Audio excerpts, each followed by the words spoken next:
Right. Hello, everyone. My name is Brianna. If you're new here, I'm a resident artist for Watercolor Snacks, and I will be your instructor today.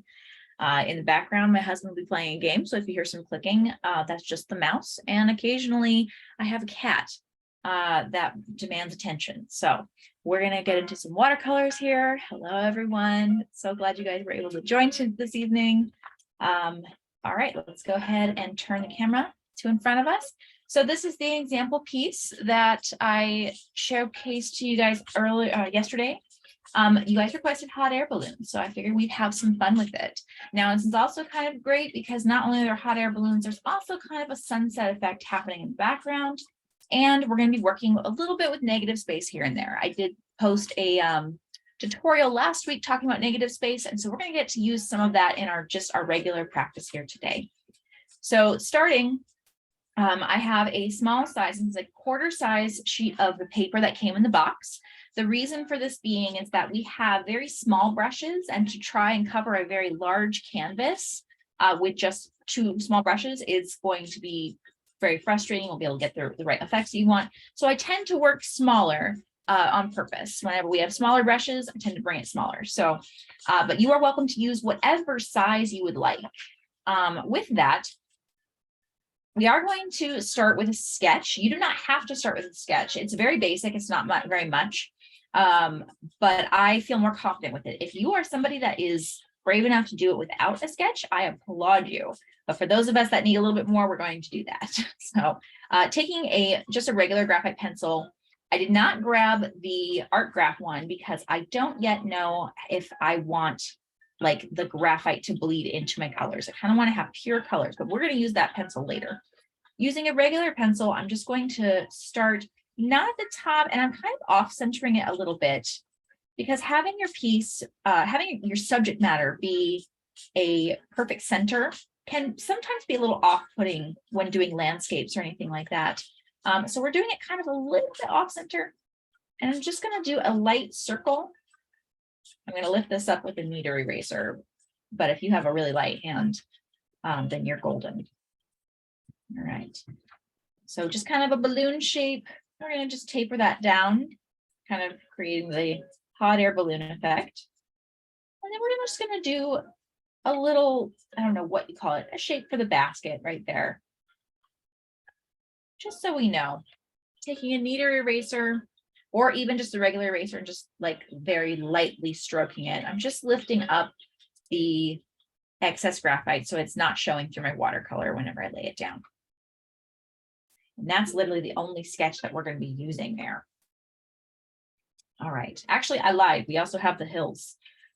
So just adding the markers of where the hills are at for me, kind of doing some slopes. I'm doing 3 because whenever you're working with landscapes of any kind, you want to work in odd numbers. It helps the eye not find the patterns, because the eye will find the patterns. All right, and you're done with the pencil at that point. I'm going to give it a moment in case you're still wrapping up the last strokes of your sketch.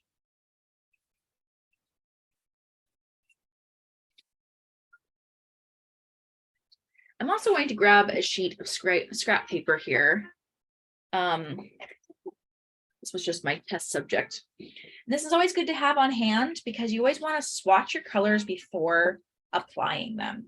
So the first step we're going to do, we're going to be doing a wet on dry effect. And the reason for this is I want you to think about your brush and your watercolor paint as being like a marker. Somebody once compared it, my technique in my personal work, that I use watercolors like markers.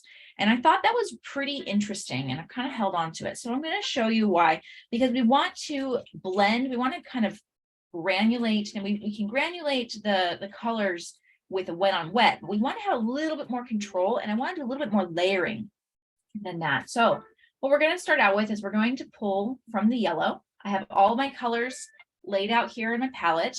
I've got the yellow, the orange, the magenta, the purple, and the cyan. And then in between is just the mixtures. And now I did this to kind of save some time, but we'll take some time to mix a couple of colors. We're not going to mix a ton, but we will mix a couple.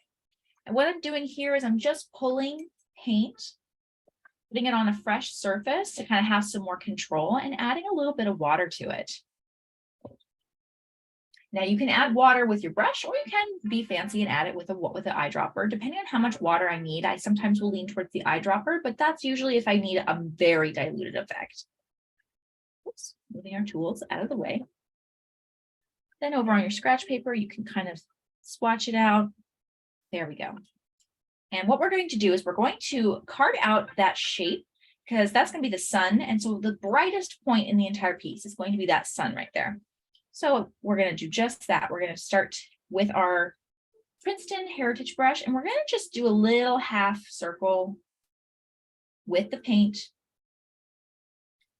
You can make your sun bigger, you can make it smaller. And then from there, what we're going to do is we're going to start to push the pigment out and start to fan it out. And you can rotate your paper for this. I often like to rotate. Now this is actually operating within a negative space, because this sun right there, that sun shape is going to be the subject matter, a subject matter. And so here I'm literally just taking it and just kind of scrubbing it out until it's no longer wet. Once the color is no longer moving, sometimes I'll actually take a damp brush and start to spread that out just a little bit more so I don't get any harsh lines. And we're going fairly light. That's something you definitely want to do, is you want to go very light with this. Reason being is that we're going to be layering. So we're going to be layering on top of this. And now if you'll notice, it's kind of hard to see because it's yellow. This is the reason I don't like yellow. But there is a curve right there where I have my balloon, and I've stopped the color right there. I've just kind of spread it out around it.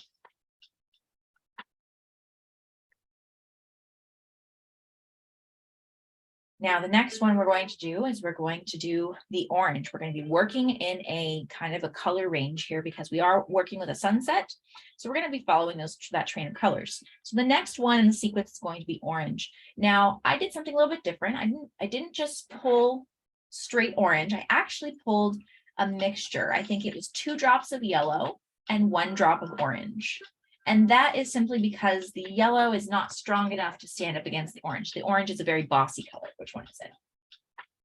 It's a brilliant orange, or orange brilliant. So doing that same technique that we just did, I'm laying down some paint in a palette and then adding some water from there. Because I want it to be smooth. I want it to be, I want to be able to carry it across the areas that I want and not have to worry about it drying out on me. Okay, that's good. And so from here, we're going to start to kind of follow where the edge starts to disappear from the yellow. The yellow starts to disappear. We're going to start to fade it inwards, add more water if you need to kind of prevent those harsh lines. And we're just going to overlap right there. Now notice I'm just starting with one corner, kind of focusing on it. Orange is kind of one of those colors in the sunsets that kind of fades out or has very little. And I'm, again, fading out my orange and kind of scrubbing it around into the yellow until I can't do it anymore. Now I do have a streak right here, and that streak is because I didn't have enough water the first time around. So you can kind of aid that by adding a little bit more orange on top of it to kind of overlap and start to follow the path we've already laid. Again, kind of dragging it out until we run out of moisture and it fades into the yellow. Now we're going around, this upper half right here doesn't look as clean, and that's okay because we're going to be going over that with magenta here soon, but we're going to finish kind of fading out our orange here towards the underside of the balloon there. This is how I use a lot of watercolors in my personal work. Reason for this being the wet on dry effect. I feel like I have a lot of control and I'm not waiting as long for dry time. There's a lot of orange bleeding into this yellow, and that's okay because the yellow is kind of intense and kind of bright, and it kind of preserves the yellow near the sun to be able to be the brightest point. I'm just being very careful as I'm kind of outlining. This is working in the negative space. We're going in all the spaces around the hot air balloon and the basket and the hills. And we're just kind of filling in those areas. So think of it as instead of coloring inside the lines, we're coloring outside the lines. And that's what negative space is. Again, just kind of fading it there.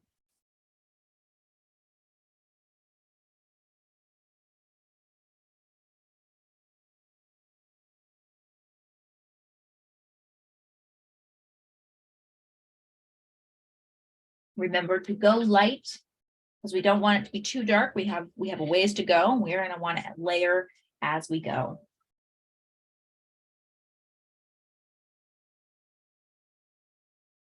All right, now for this next part, as we start to go a little bit further out and around, we do have some clouds here, and I didn't think about the clouds when I was first doing the run through there until after the fact, and so they're kind of colorful, and I kind of like that. But one of the things we're going to do is we are going to kind of remember that we want to have clouds. How we're going to do this is we're going to take a paper towel or a cloth of some sorts, and we're going to have it on hand. And you can even actually, I think, yeah, no, it's just dry. Although I might want to try adding some water to it.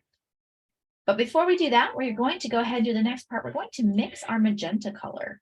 So taking the magenta, doing the same thing that we did with the orange and the yellow, putting a little bit in the palette and adding some water to kind of loosen up the pigment so it's easier to move around on the page. And I don't want it too bright. Now, magenta is a very, very powerful color. Powerful color. Actually, most of the colors here are really powerful. And it could just be because they're aqua drops, they're liquid watercolor, which is very concentrated. All right. Now, one of the things that I'm going to do, I'm going to go ahead and start kind of like right here where the orange has quit, has faded off. And we're just going to start to bring it down, add some more water, kind of help drag it around. And I'm just trying to capture, just trying to help smooth it out before the edges dry. Dragging that here. Adding a little bit more water. Now, while it is wet, you're going to take your paper towel. You're going to lightly dab in these corners right here. We're just going to dab it up. You're going to notice a lighter tone there. You're going to start to notice the pigment is getting lighter. It may not fully lift, and I feel like a lot of these colors can be quite staining, which is totally fine. Because again, we're going to use our negative space later. Negative space is all throughout this piece. If you find that you weren't able to get it enough when you first laid it down, just add a little bit of water with your brush, a little bit of clean water with your brush, and then go at it again.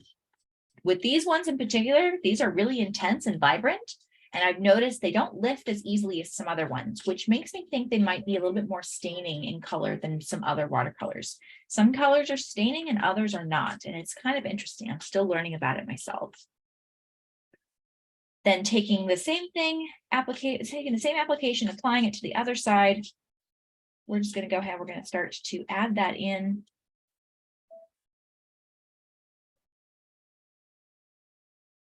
Kind of keeping mind of where the balloon edge is at.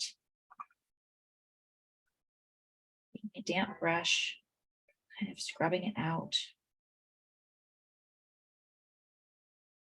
And if you find that it's not really having any vibrancy there, you can always take the color in between the yellow and the magenta. I'm adding a little bit of orange because I noticed that it kind of stopped and didn't really have a lot of orange to go with that. And the orange and the magenta blend so nice together.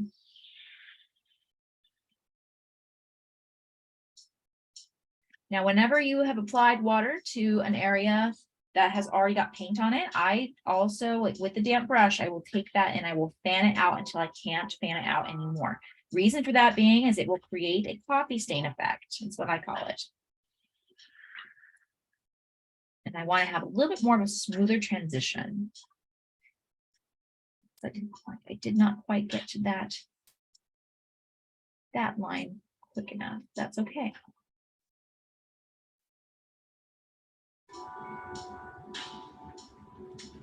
I am preserving my clouds to be for more of the upper half because we're going to have a lot going on between trees and hills later on. sun rays, and I want to have the clouds kind of up here to kind of give it some more texture. I'll give you another moment and we'll move on to our next color. Any guesses of what it could be? It's purple. All right, the next we're going to do is purple. Now, instead of just using the straight purple, I am going to be using a combination purple, and that is the purple and magenta. So it is 1 part purple and 1 part magenta. I've already mixed some here. And I have to have water. I have to add water for you to be able to see it clearly. But what it does is it just warms up the dioxazine purple just a little bit, or is it, no, it's amethyst violet. There we go. I thought it was dioxazine. All right, taking some of that amethyst violet / magenta mixture, putting it in a palette and adding some water to it.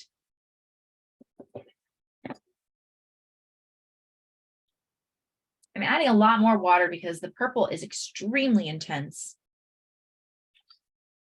And I want to have a little bit more control of the layering. So we're going to go ahead, we're going to start to layer it down. And if you do get breaks, kind of like streaks and whatnot in your color as you're adding them in, don't worry about it because we're going in layers here with sunsets. And so it's going to have some texture anyways. I'm going to just lightly dab while it's still wet. You're not dabbing in any sort of pattern. You're just trying to lift a spot of color. And the quicker that you get to it, the lighter your cloud will be.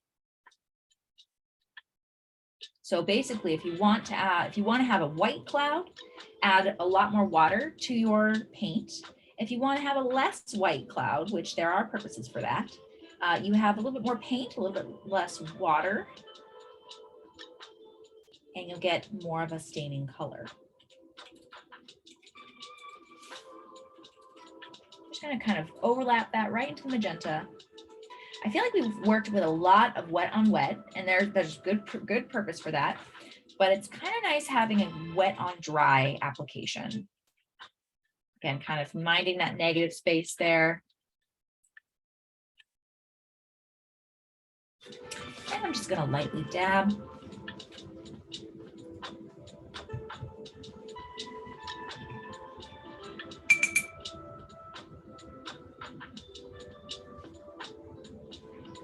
So I've got a little bit of a break right there, and that's okay. Because we're also going to be coming in with another like touch-up layering and whatnot. And now for the last color of this sunset, we've got the blue. Now I'm going to go ahead and do the cyan blue. We're going to do 2 different blues. We're going to do them in layers. So we're going to start with the cyan blue. That's just the straight blue from the bottle. Again, putting it in the palette, adding some water to it. Now you might be looking at this palette thinking, but there's already paint in this palette, and so why am I moving it to another one? The purpose for that is it gives me more control of the paint. A lot of people probably already know about that by now, but if you're new here and you're wondering why I'm putting paint into another palette, it's so I can have more control to pull from, and I don't have to be wasting my brushstroke time. So we're going to go ahead and apply that. We're going to just go ahead and fill in the rest of this area. You want the blue to not be too dark, so definitely make sure it's a little bit more diluted because it is intense. We're just going to kind of go around that balloon, kind of minding that negative space. I'm going to overlap into this purple there, and now the purple really got split there in tone, so I'm going to drag it all the way down.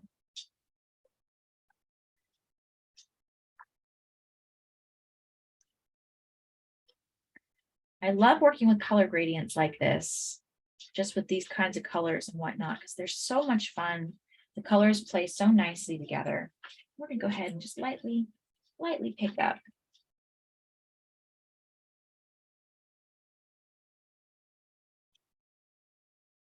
I got a little bit picked up there, but not a lot. That's okay. I'm going to go ahead and smooth out this other side here.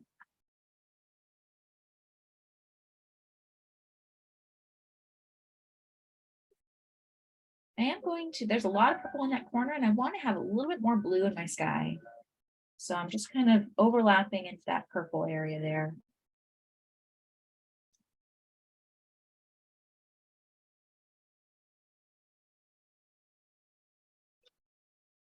And I'm just kind of scrubbing it out into this purple area there.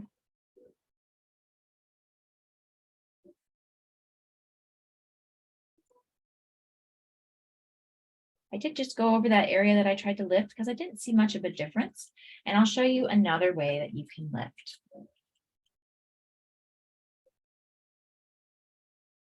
First, I'm going to lift. So you can lift your colors in a couple of different ways. One of them being a wet paintbrush on a dry area of paint. Another, you can take an eraser to a dry area of paint and it will help to lift the color. But I'm really satisfied with this kind of gradient that we have right here. We've got this nice gradient of sunset colors, which are really fun. And there's even some blotchiness in the texture, and I like that about it because it's giving it some life into the background. And we can use the texture for clouds later on. All right. I'm gonna give you a moment to wrap up your sky right there if you're still working on it.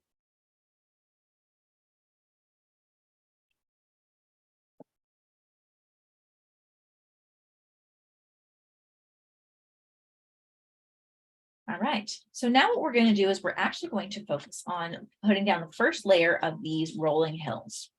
So we're going to go ahead and be building a purple color.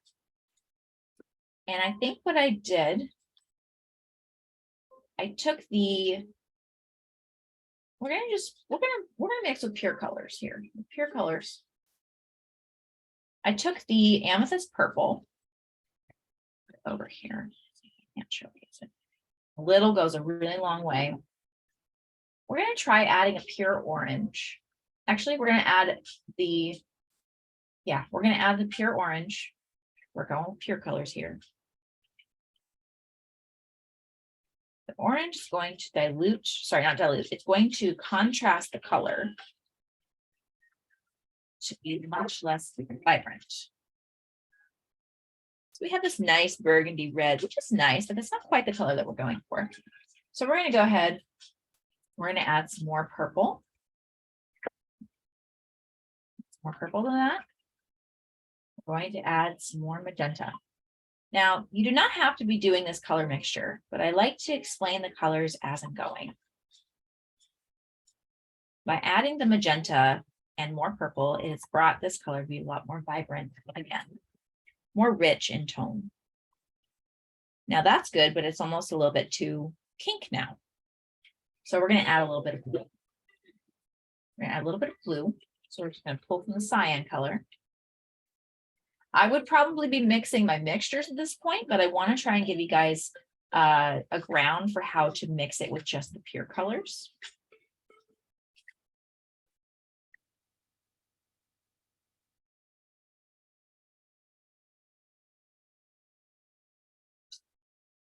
Drop water there because I don't want to contaminate my water. Aha, there we go. Got this nice kind of violet-y, like an amethyst purple. I know that it says amethyst violet, but this is more muted in comparison to just straight from the bottle. I'm just going to show you for comparison here. So you see all those colors that we added help to tone down that vibrancy right there. We wanted something a bit more natural in color and shade. Right. So now we're going to take a diluted version of that, which means that we're going to, what I'm going to do is to preserve the color, so I don't have to try and recreate the mixture. I'm going to move some over to the side, and I'm going to add some water to it. And this is just a couple drops of water. I'll move it over here. Like 2 drops of water. Reason for that being I want it diluted, but I don't want to lose the color because I want to use that color later on. So I'm going to preserve it. So here I have one that's more diluted and one that's more saturated. I'm sorry, my screen is not big enough. And what we're going to do is we're going to just go ahead, make sure your brush is loaded with that very diluted purple that great purple, and we're gonna just fill the whole thing with a flat wash. All the hills, they're one. All the hills are one piece.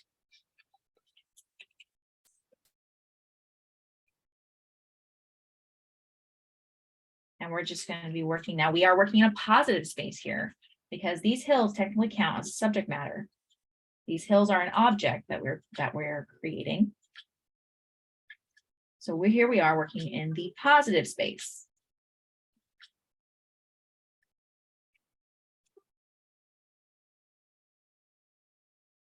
Just adding a little bit more blend. There we go. We're going to let that dry before moving on to the next segment of this. We're going to come back to those hills here in a little bit.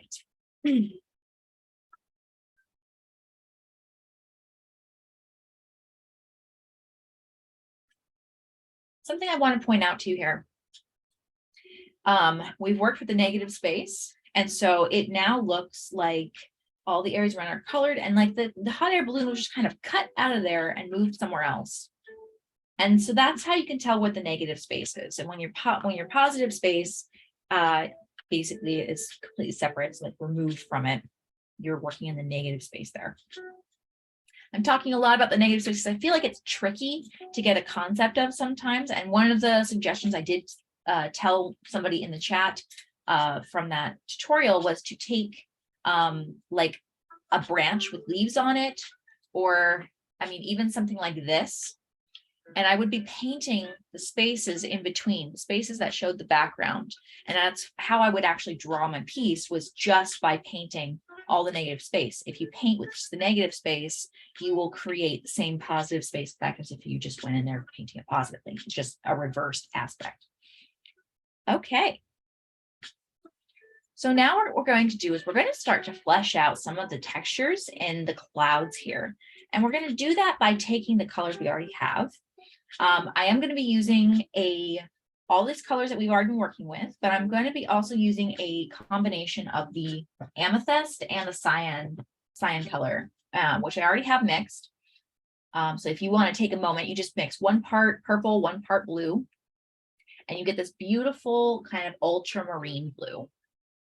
I don't know if you can see that in the palette right there, but it's just really pretty.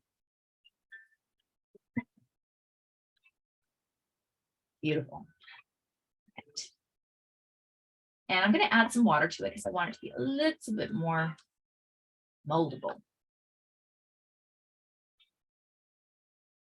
Okay. Now, if you were able to get lighter areas of lifted color for clouds, that's fantastic. I was not able to get a lot of them, but that's okay because I know generally where it is.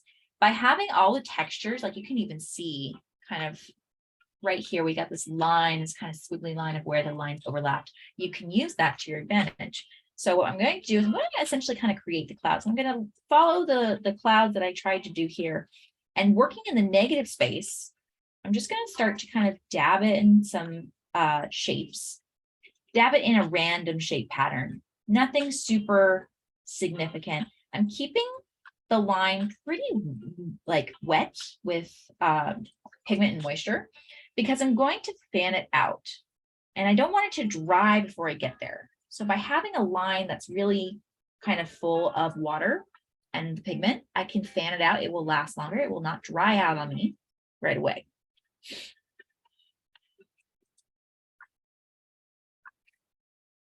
I'm going to go ahead and add just a little bit of lighter blue here. This is a personal preference here. And that's just because I like to add some of the blue, the original blue, as well as the shadow blue that we're working with. And then I'm just going to roll right in using this blue and create kind of another clouded area. This one's going to be a little bit softer. That's the thing about clouds. There's so many different types and so many different kinds that it's okay. And I want to emphasize that edge right there just a little bit more to kind of bring it forward. So I'm going to go ahead and take my kind of darker blue and just kind of follow where I've already laid out the color, but kind of following along the edge right there.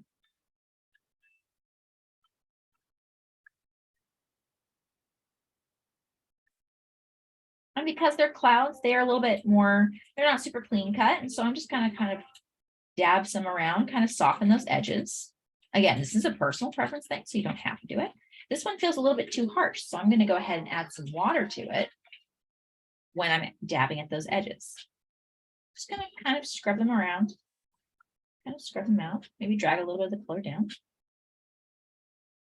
because I want them to feel a little softer. If you're worried that something feels too stark in contrast, try just softening it a little bit. Soften best with water. Now, because we're moving into the purple area, I am going to start to focus a little bit with the purple. We're going to use that magenta, violet color. We're going to go and try and kind of pick up where we tried to lift the color earlier. So I'm taking it, going around, fanning out. I want the darkest point to be right up against that edge. I'm going to just fan it out and fan it around.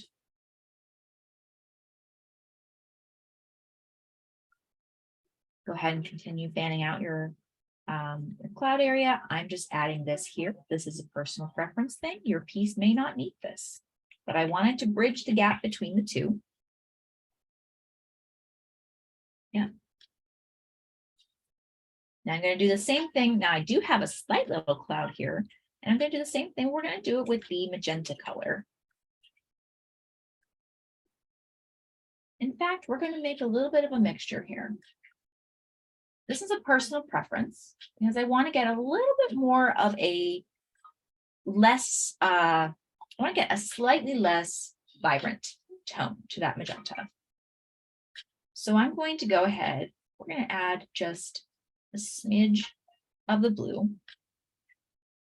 What we're going to try and do is try and tone it down a little bit. I do have a green mixture here. Now we already added a blue, so we can add just a little bit of a yellow.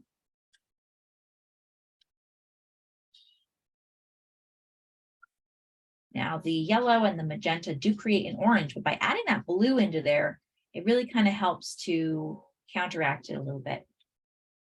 We're just trying to go for a little bit of a warm red or a deeper magenta tone.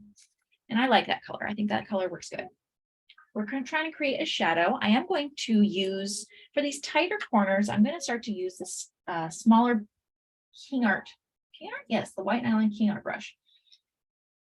I'm just going to add some water to it, and we're going to start from the top of it, because here's where we start to experience some color transitioning. Your piece might be a little bit different, but if your cloud's like right in the no man's land of two colors, well, we're going to be using both here.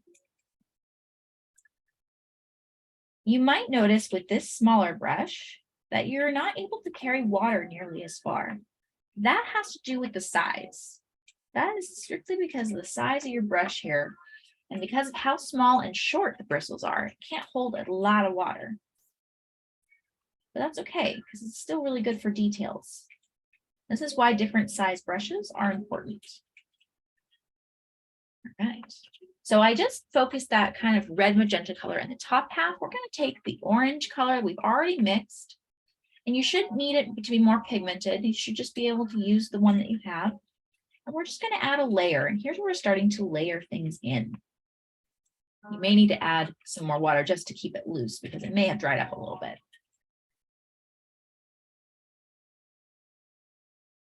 And I'm going to go ahead and use some of the pure magenta just to kind of deepen out that orange just a bit.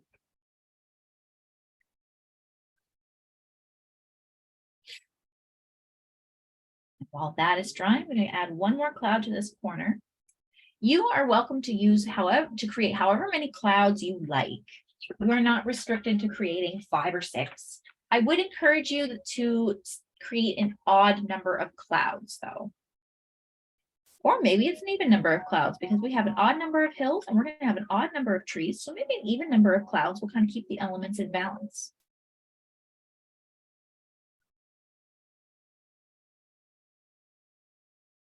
And I'm going to use some of this magenta for this lower half because it kind of blends in with the magenta as it's crossing, all while still keeping the purple.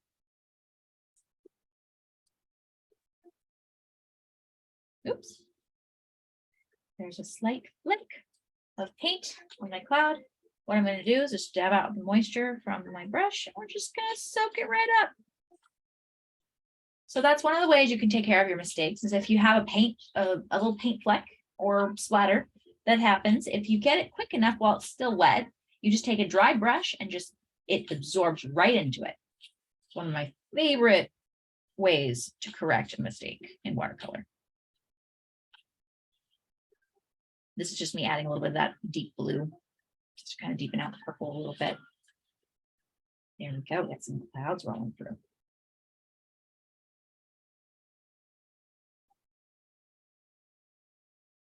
Okay.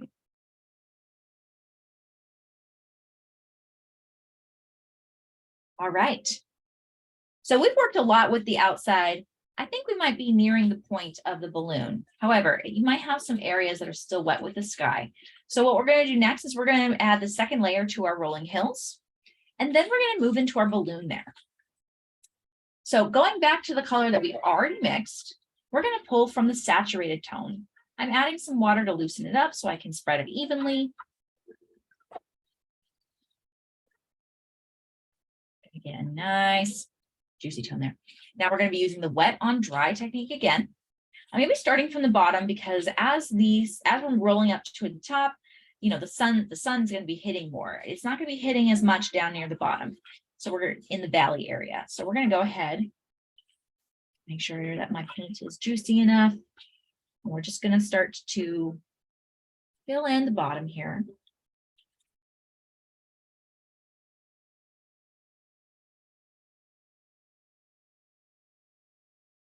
Try to go quickly so that you don't get any coffee stains.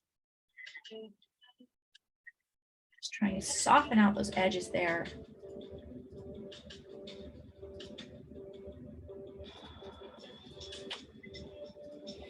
And if you really want to add some deeper contrast, you just take a lot of the saturated color. You could start to just dab it into the bottom where you've already laid down your water and whatnot. You can just kind of let it spread a little bit. Remember to push your darks darker and your lights lighter. So we want to create some contrast.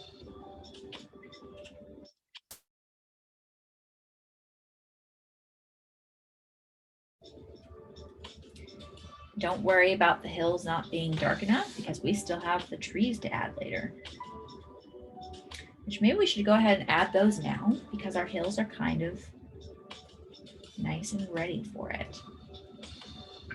So switching brushes to our smaller brush, we're going to create some little trees.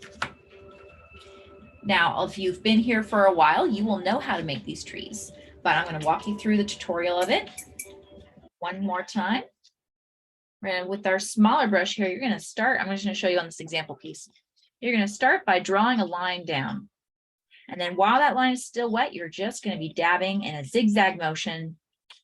Let some be connected, let some be blotted over. Let some white show through, and you go farther and farther away from the stem as you go down. And once you reach the bottom, taking a damp brush, you're just going to soften out the edges, let it bleed. I'm going to bring it up close so you can kind of get a feel for it and see. There you've made a tree. It's very simple. It's one of my favorite things. And I live in Washington where there's lots of evergreens, and so I see those kinds of trees all the time. So we're going to do that 3 times. I'm going to do a line down. I'm just going to start to blot it in. The brush is great for this. Whoops, soda. The brush is great for this because it's so small. Gets those nice details. Now I'm just fanning it out so it doesn't end in a harsh line. I'm going to go next to it and I'm going to do another tree. Same thing, just kind of blotting it down. You can give them like more bristles on the top and less in the trunk. You can do really big ones and really small ones, or you can just do some regular ones. I'm going to go over here. Yeah, one little tree right here. Now, if you want to go for 5 trees, you can. I think I went for 5 in my example piece, but I'm okay with 3.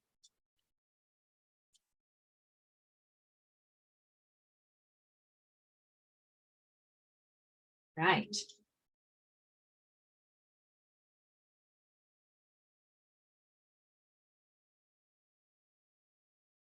Now what we're going to do is we're going to go ahead. We're going to start to fill in our hot air balloon. You'll notice right here, there is a slight little strip where I was trying to create a highlight. I realize now that I created the highlight without blending it properly. No, I didn't create a highlight. I turned it into a stripe. Never mind. Never mind. I think I originally tried to go for a highlight and it didn't work. But we're going to be doing these different stripes. You can decorate your hot air balloon however you like.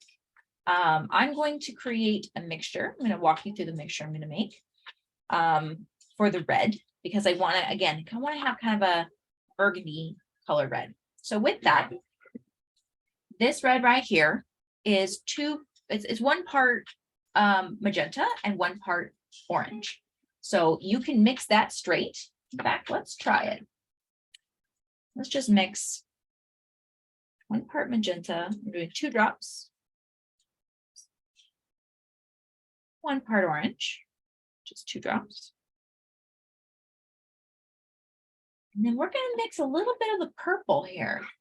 Just going to get a little bit from the palette. Now remember that purple is really strong. We're just going to mix it all together, making kind of a ketchup color.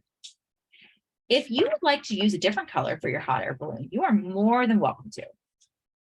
See, that's nice, but it's still too red. So we're going to go ahead and do a little bit more purple. We want to cool it down. Cool down that red. Start to go for a burgundy. That's a beautiful kind of blood red right there, but not quite what we're looking for. So we're going to start to add a blue and a little bit of cyan. Hey, Bree, just giving you a time check here. We're about halfway through here. Awesome. I think it's looking really good. Looking at some of the comments in the chat. Just one right now. Laurelyn says, looks very magical. Looks very what? Magical. Magical. Excellent. So I made a purple, which happens. That's okay. I am pulling from my red mixture. I was trying to pull it straight from the bottle, but I was recalling how I got there. I think I'm pulling from the purple magenta mixture and adding that. Maybe it needs a bit more magenta than it does orange. I think that was my problem. There we go. It's a little bit of a cooler, tone right there. All right. And what we're going to do is we're going to be trying to just fill in the stripes right there. And we're going to try and keep it kind of light. We don't want it to be too dark.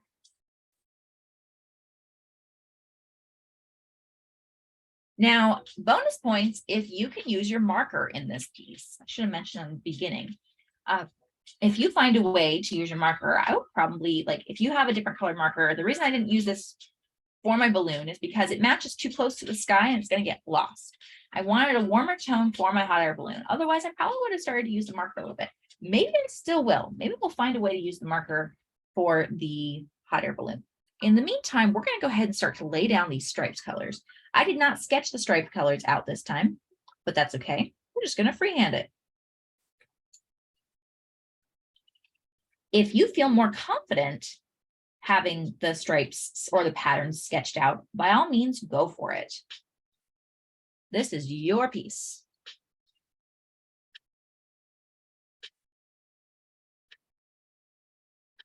Again, trying not to go too dark. You can always go light and go darker. You cannot always go lighter.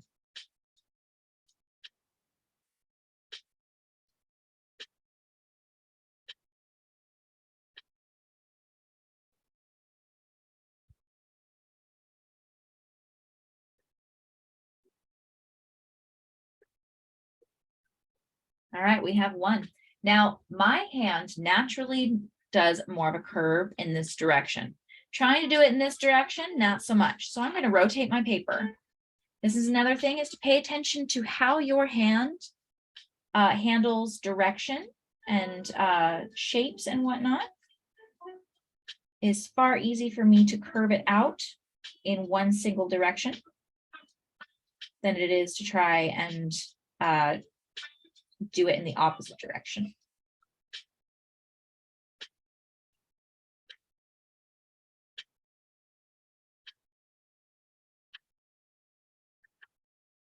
Now I am going to try and preserve this side of the balloon to be a little bit lighter than the opposite side because it is closer to the light source.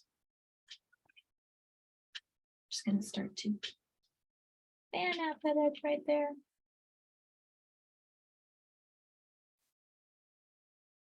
Right.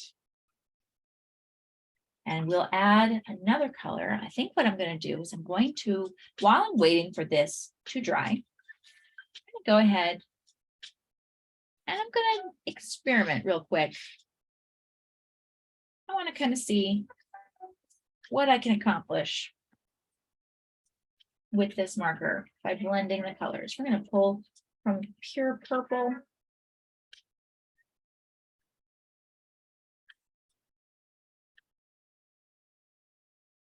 Just going to go ahead and add it to the blue and see what that does. I think because the blue would be encased inside the two red stripes, it may not be so bad. Still a bit cooler than I would like it to be. So then let's try adding an orange. This is just me walking you through my experimentation process. Creates a nice green.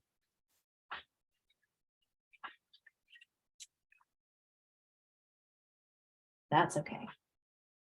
I think I'm going to go with my original idea of the orange. And we're gonna lighten it up a little bit. So I'm using red and orange as my colors for the balloon. You are welcome to use whichever colors you like. In fact, I'd be very curious to know which colors you are leaning towards. I've added a little bit more yellow to my orange mixture. I'm going to add some more water now because I want a very light tone for this orange. And the best part about doing wet on dry is the dry time is quicker. Again, kind of remembering that we're using these, the watercolors almost like a marker with wet on dry. That's what it reminds me of anyways.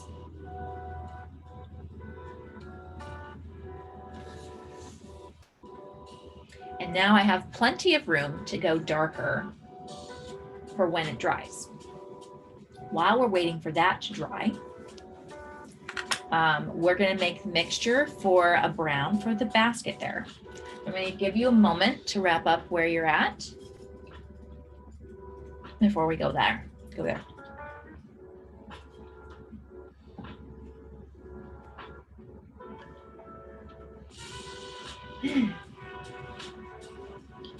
All right. So what we're going to be focusing on is now we want to create the basket. Now the basket color is typically, like woven baskets are typically a type of brown or whatnot. So we're going to create a brown color, which I think is always really good practice to have. If you already have a brown color or a color that you would rather use, that is fantastic. We're going to go ahead and we're going to mix a color together. So we're going to start with a blue. We're going to add some blue to our palette. Now we're going to add some pure orange. Now we're going to need to add more orange than that because that just turned it green. In fact, I might need to go ahead and refill my palette here because I'm losing some of my colors.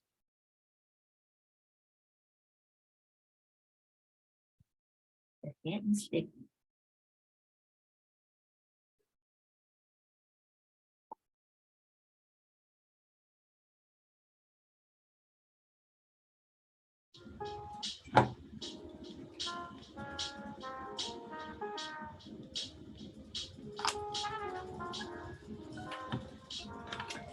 All right, adding some blue and some orange together. Nope, That was the wrong pool color. It was the purple and the orange. When you start to mix your colors and you get used to mixing them, sometimes you forget the combinations. And it takes you a moment to remember. We're doing the purple and the orange. Reason for that being, typically it is red and not red, it's purple and yellow that are contrasting. But in this case, the orange contrasts very well and gives me more of the tone I want. So we just created a kind of burnt sienna look right here in the corner. But I want it to be a little bit more muted. So we're going to add a little bit more orange to it.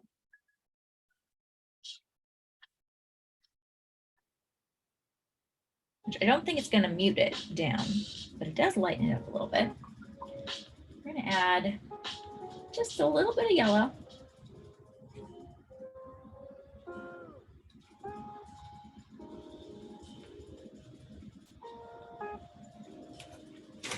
I'm just experimenting with it here.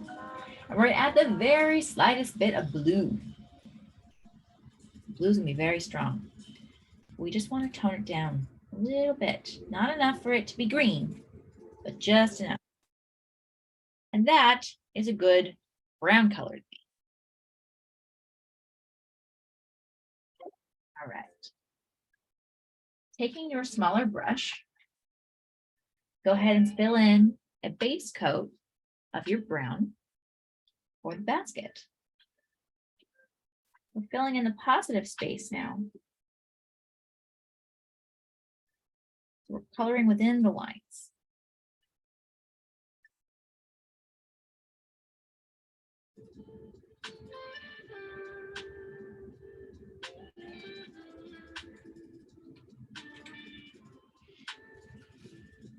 All right, we'll come back to our brown soon. Once you're done with your basket, we're going to come back up to the balloon here. I'm giving a moment.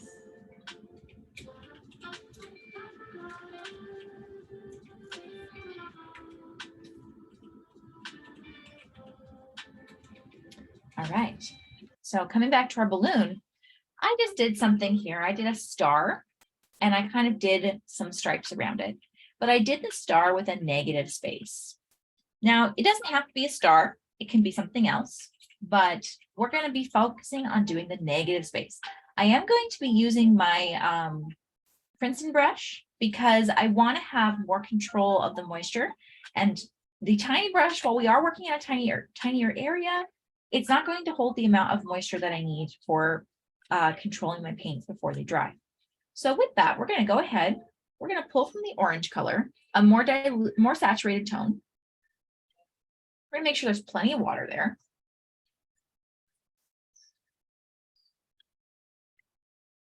Make sure that your brush is very well loaded with paint. And we're just going to outline a shape.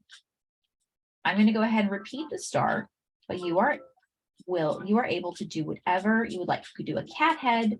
You could do a pattern of like 3 circles. You could do a heart. You could do something fun. Just something where you can practice that shape. And now we're going to go ahead and fill in the negative space by fanning out that color all around. We're going to be filling in the rest of this balloon with this orange color, kind of going all the way around it.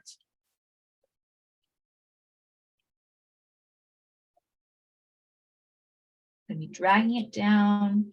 Now by applying this with the moisture in the line, because it's a pretty heavy line of paint.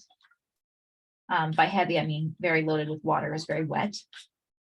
It has allowed me to be able to fan it out before it dried. And if you need to add more color at this point, then go ahead. I'm actually going to go ahead and add some pure orange to it. With that, I'm going to go ahead and put it in the pan first and then add some water because I want to darken out the shape of it.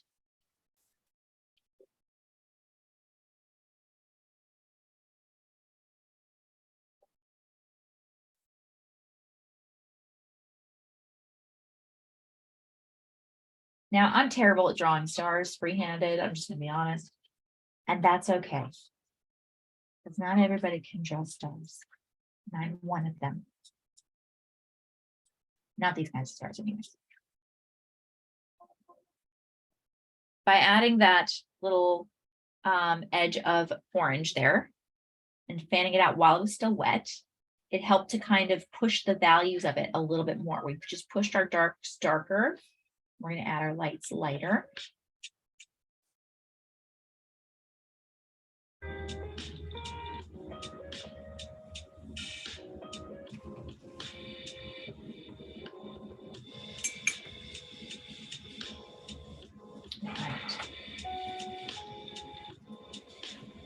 All right.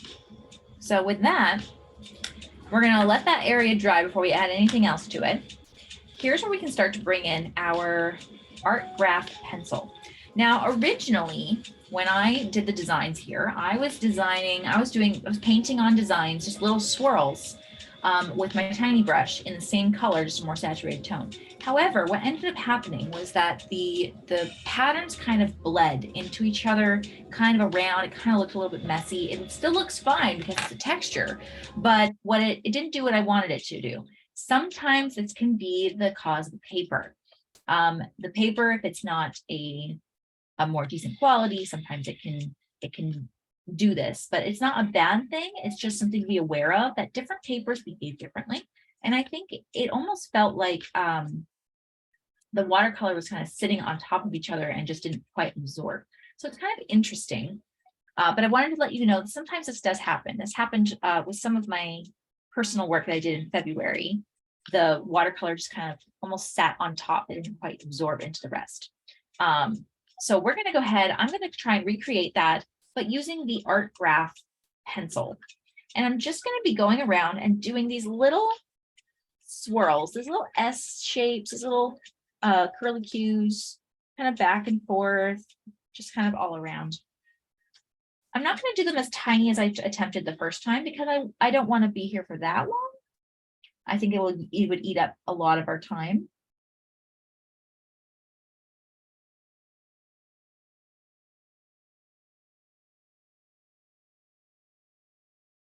And we're going to go ahead and I'm just adding little swirls because I feel like the swirls are kind of a fun texture. I'm not pressing too hard, but I'm pressing hard enough where it will show up whenever I add water.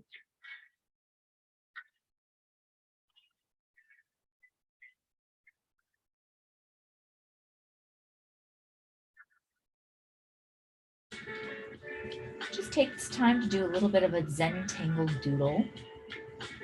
Well, not a Zentangle, but just like a little doodle. A little doodle pattern. Hey, Bree, we got some comments here in the chat I can read for you. Yeah, that'd be great. Let me scroll up here. Rodney said, I just ordered that white porcelain metal tray like you're using, so it's much easier to blend and mix. Yes. And Laurelyn said it's non-staining. She likes porcelain too.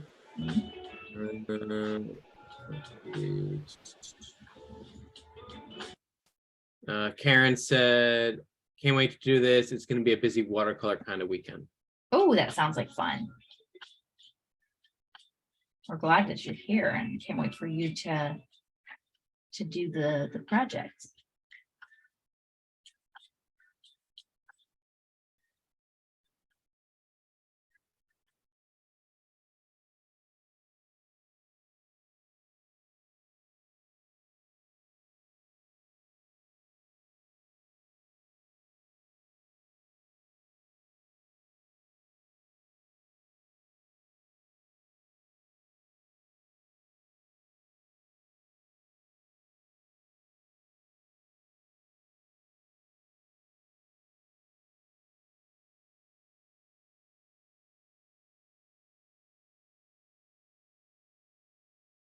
And then what you can do is you can take your tiny brush with a damp amount of water, not a lot of water, just damp enough to add moisture. And then you can overlap it And if you really wanted to, you could overlap with actual paint color that you used. Let's find that red again. And activate the pencil with the paint. It gives a different effect. It's really nice. I like it because it's a little bit softer, less of a contrast. But it can create that kind of blurring fuzziness that happens. I'm going to probably just do a combination because that sounds like a fun pattern. Some will be with paint and some will be without paint.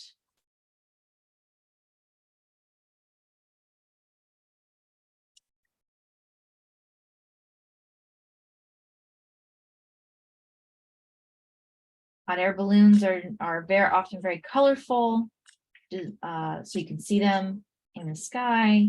So I wanted to have fun with the pattern, kind of show that it was being like somebody put a lot of work and a lot of thought and time and effort into it, so that it could be admired from the sky.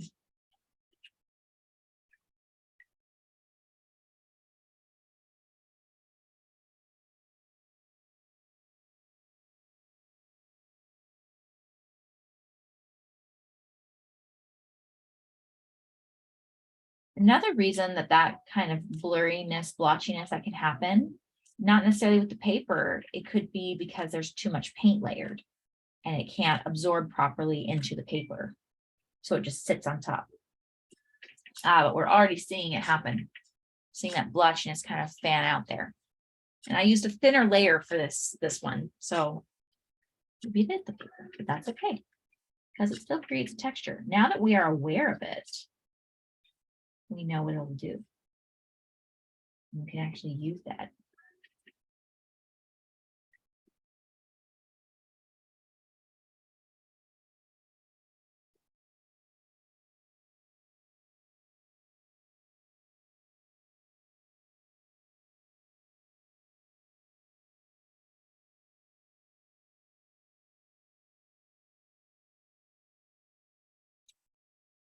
You can also add your patterns by using the bullet nib of your marker. The only reason I'm not doing that is because I didn't have the right color. And that's okay.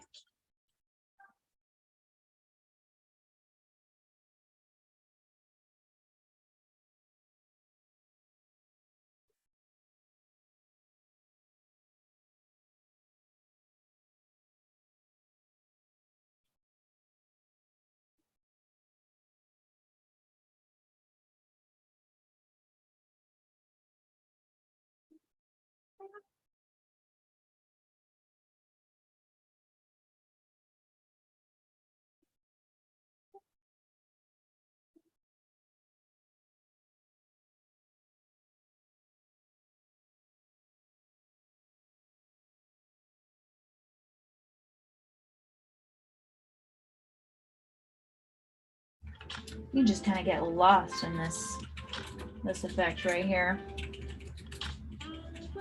Almost wrapped up with the swirls.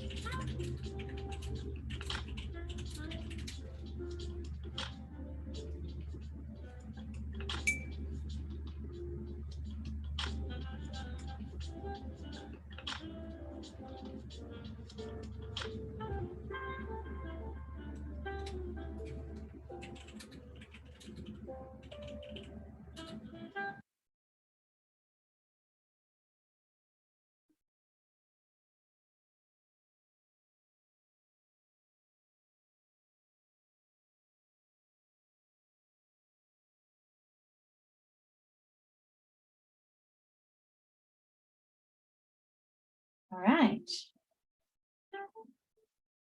And then because it just seems a little bit plain next to all this texture, I'm going to go ahead and do a few stripes of orange kind of down the line using the Heritage brush.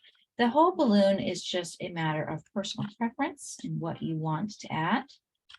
Let it be your own. I think it'd be really cool if we all have different hot air balloon patterns to be able to see because I think whenever, I don't know much about hot air balloons.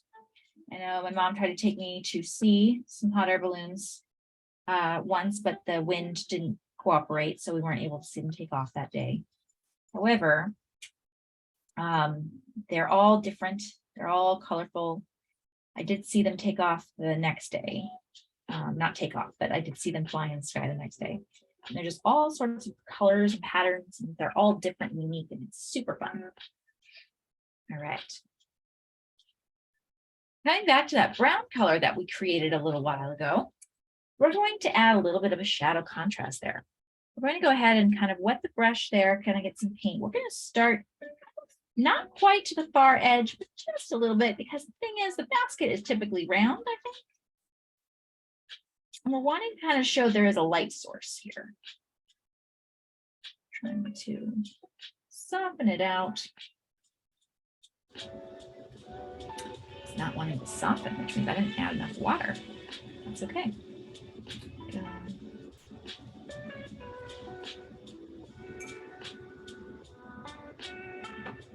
And then what you can do here is you can take your pencil and you can draw the ropes connecting the balloon to the basket.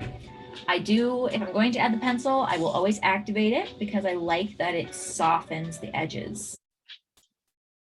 Softens the edges of the piece. And what I did do with this piece is I actually lightly outlined in the pencil. So I might do that here once it's had a little more chance to settle. We're going to shift our focus over back to the sun right here. Now the sun is good, but it is a little bit lost there. So we're going to try and contrast it just slightly. Now I contrasted it a little too harshly with the orange. So while it looks fine, it looks more like it's got a shadow underneath the sun, and that's not quite the effect we're going for. We're trying to create contrast with the whitest part of the sun, lightest part. So we're going to take some yellow and we're going to mix it right here. We're going to take the faintest bit of orange. In fact, so faint, I'm going to just grab a little bit of the mixture of orange that I've already got. And we're just going to add that just to try and give it a very subtle difference. That's so subtle, I'm almost worried it didn't even matter. Maybe not, maybe it did. Let's check.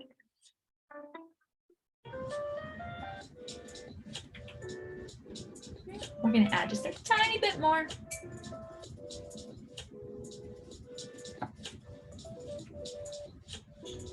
There we go.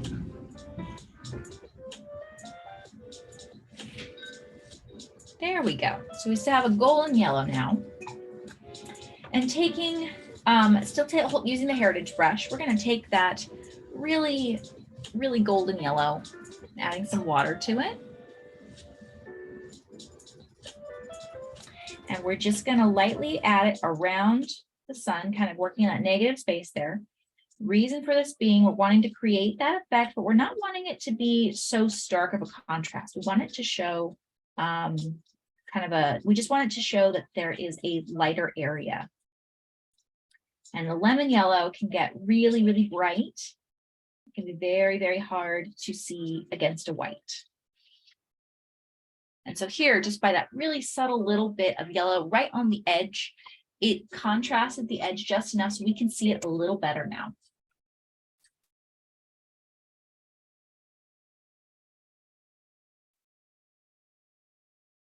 Then taking the King Art brush, we're going to go ahead, we're going to do some little rays of sunshine. And we're just going to draw that down. And while it's still wet, I'm just going to lightly fade it out. Fade it out from one side. So one edge of it is going to be a little bit harsh. The other one's going to be blended. And I'm going to repeat that 2 to 3 more times.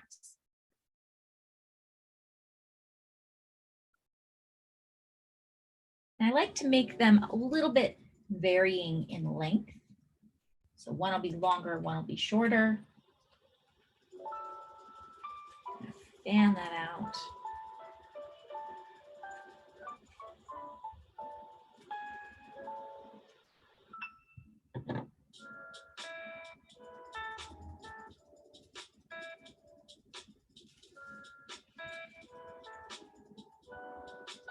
Add a little fourth ray. Maybe I'll add a fifth one.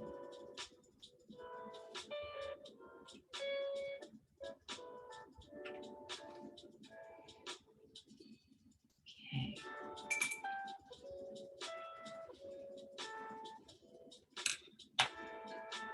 Now my area should be dry around the balloon, so I am going to very, very lightly and carefully trace the edges. And notice I'm only applying my graphite pencil to the main subject matter. This is the thing that the eye is focusing on. This is the focal point of the whole piece.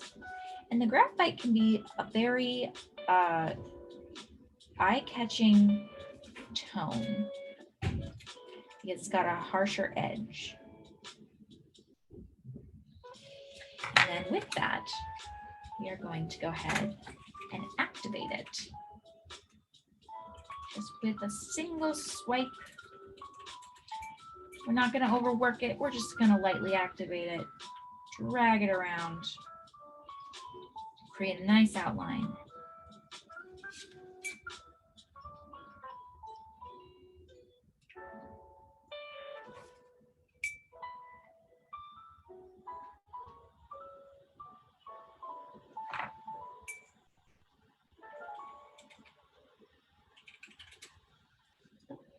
And I am going to add it to that bottom part right there.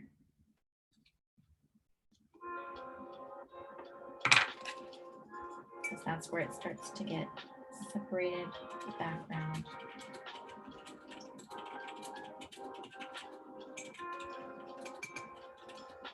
With your piece, if you wanted to, you could always go back through and add some more contrast with the clouds. I think we've got a little bit of time. Hey Bree. So we got like 15 minutes left. Okay. So I wanted to be respectful of everyone's time. So you let me know when you think it's a good time for us to see if anyone wants to share or give feedback or whatever. I think in about 5 minutes. Cool. About 5 minutes time, and I'll do the washi tape peel while people are wrapping up, and then we can do a show and tell if people would like to. Sounds good. We've now entered the area where it's strictly personal preference here. This is no longer this is the step to achieve this. This is just a personal preference that I see with the piece and where I want to kind of improve it. You are welcome to join me on that. And I'm just kind of adding a little contrast to the clouds, not the entire thing, just little corners of it.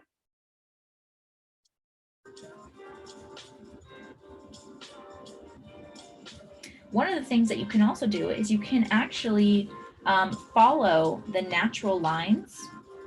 So here we've got kind of that rough texture right there. You can emphasize with following the natural textures of the watercolor. That's one of my favorite ways to get texture in the background, is to just follow the lines that are already there from the watercolor. Let the watercolor lead the way.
One thing that I probably would have done differently with this piece, had I been paying attention, is I would have added a cloud overlapping behind, because that's one thing I didn't do here, and it's quite noticeable. The clouds are kind of just framing the hot air balloon, and while that's not a bad thing, I like it better when it looks like it's part of the background is separate from the foreground. So that is something that I would change going back and doing this again. But it's okay. I am learning all the time along with you guys. So, and it's pointing out things like that help me to learn better for next time. So with that, I'm going to go ahead and start doing one of our favorite activities, the washi tape peel. Grabbed the wrong end.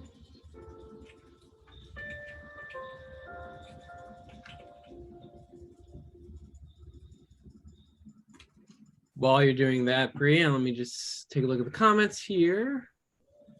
People talking about balloons. Lauren likes the swirls, more 3D on your the piece that you're finishing up now. Let's see here.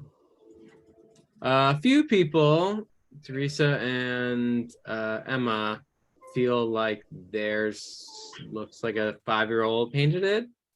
You know, I feel the same about mine. I do. I feel the same about mine. I don't think you're a 5-year-old, then you're an art prodigy. I'm sorry. Say that again. If yours was painted by a 5-year-old, making you a 5-year-old, sorry, that did come out a little wrong, then you're an art prodigy. Yes, yeah, of course. Well, I have a 5-year-old, and she's good. I don't think she's this good, Bree. So, balloons bring out the kid in you. Yes. Yeah, maybe it has to do with the subject matter and the colors. I think the colors. I get lots of Lisa Frank vibes from the colors. Not gonna lie, which I'm a fan of. But I think that subject matter definitely plays a part in it. I will say, I was worried that I undercomplicated the piece, that it was too simple, and I have learned to. Whenever I feel like that, it usually means I need to stop, because otherwise I overcomplicate it and we don't finish on time. Bria, I like the second one better. You like the second one better? I kind of do too. Absolutely. Yeah, something about the brightness. I know you wanted to do the contrast behind the balloon, but something about the brightness blowing around the right side just kind of makes it pop a little bit more, don't you think? Because I think so. Yeah, I feel that way too, Bree. I think that the one you just finished, the second one, it feels like it was just cut out of like a really nicely illustrated children's book. Okay, all right, I'll take it. Thank you. I like this one better because I was a little bit disappointed with how the textures came out here.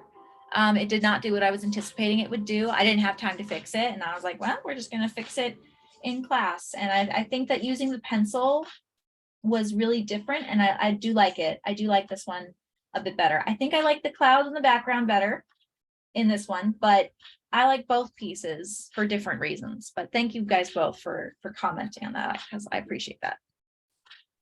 And for your next balloon, you could put one of your cute little animals on there, because I noticed that in New Mexico at the festival. They had every kind of cute little thing, Snoopy's and Disney characters and everything. That's interesting. I will admit, it's been a very long time since I've actually seen a hot air balloon, so I'm a little out of touch with what they put on there. But that's really cool. Would anyone like to share their piece? If so, you can raise your virtual hand or your actual hand. I saw somebody in the comments post that their hills look like they're on fire. Definitely want to see that one. Yes. Okay. So for us. looks like Emma has her digital hand raised. So let's oh, where'd she go? True to fashion, I'm always the loudest and the most talkative one in the class. Hi. Good, Emma. What do you got to show us? Hi, What do you ignore my pajama shirt and my messy hair. And Oh, wow. I can't find words today. Embrace the 5-year-oldism. Oh my Thank gosh, you. Emma, that's Just very emulating. beautiful. You're being nice. Well, No, you I'm agree. genuine. I'm genuine. It's beautiful. Your use with the colors. It looks very beautiful. Looks very abstract. Yeah, This that style I is was gonna beautiful. say abstract for sure. uh-huh. I have such a goofy question. To whoever just spoke, are you from Texas? You sound like you're from Texas. Not wearing any I think that might shade. be Rodney. You just have a very Texas voice. It might be Born Rodney. in Boulder, Colorado. Huh. Okay. He's a then. mountain man. My sister-in-law is from Colorado. No, Emma, I love that piece that you've done because Mhm. I can like your hills right there. I'm proud of the hills. Oh my gosh. Well, and like the background too, like the contrast with the colors in the background. I like there's a blockiness to it, but that looks like it's all cohesive with each other and complements each other. And I think it looks fantastic. Thank you so much, Bree. That just brought me so much joy. Yeah, That really fixed my mood. Thank you. proud of that. Hold it a little closer, please. Oh, There. Oh, yeah.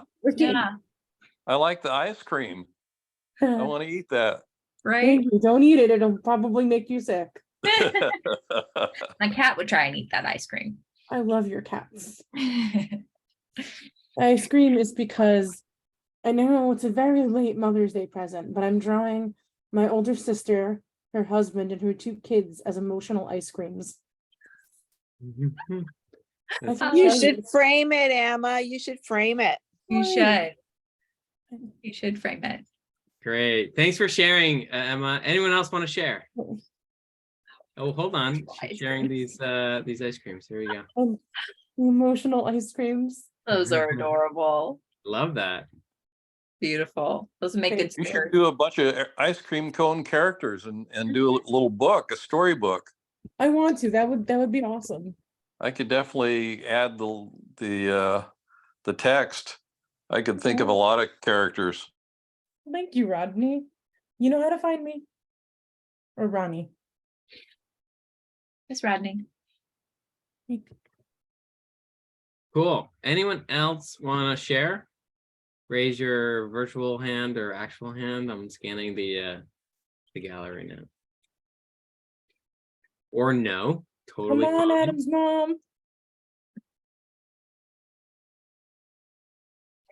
Are not obligated to share. I love seeing it, and I'm really excited to see any other hot air balloons because I want to see what you did with yours. Also, it's just there's such bright colors, you guys. They're so much fun. Oh, here we go. Karen. Karen. Oh, we got something Here from we go. Karen. There you go. Oh my. Wow. You are muted, so if you had comments. Oh, there you go. Oh Just my, playing with them. I Just love having it. fun with them, and then Wow. backing it off with the acrylic paint because I had a lot of splatters. So, That feels like something I'd see at an art museum. I oh, love it. thank you. Yeah, I'm that's so not much sure where I'm fun. going with it, but it's a That's lot okay. of fun. Ride that wave, girl. Ride that wave. That's amazing. Thank you Wonderful. for sharing. Cool. Let's see here. What else we got? Anyone else? No, that's okay. If you're still working, also okay. Mhm. Let's see here. Bree, anything you want to share? We have about 2 minutes left. Next class. I don't think so. The next class, I'm open for suggestions. I have things written out, but if there's something in particular that you guys know that you want me to go over with on a live stream, feel free to shout it out. Like you can shout out here, you can shout out on Mix or message me, whatever it is. I am always open for ideas, like things that you guys want to focus more on. More texturing. More texturing. Okay. All right. We'll do some more texturing. Boxes in any dimension. Okay. We can combine texturing and foxes in the same piece. I Cool. think that's fun. Mhm. All And I right. bring in a Great. few more external elements there is a way to do texture with saran wrap. Also with some wax resist. So I might have a little bit more of a list of things you can find around your house to include in the next one. So we can kind of play around with how to apply the textures to the piece. That might work. Great. Well, if you're working on something and you want to share it, feel free to share it when it's in a spot that you feel like sharing on the ArtSnacks Mix group. Other than that, I want to thank you guys for joining us live here on Thursday. And we'll get this up recorded. This recording up probably sometime tomorrow. So thank you so much for joining us, and we'll see you next time. Bye, everybody. Bye, everyone.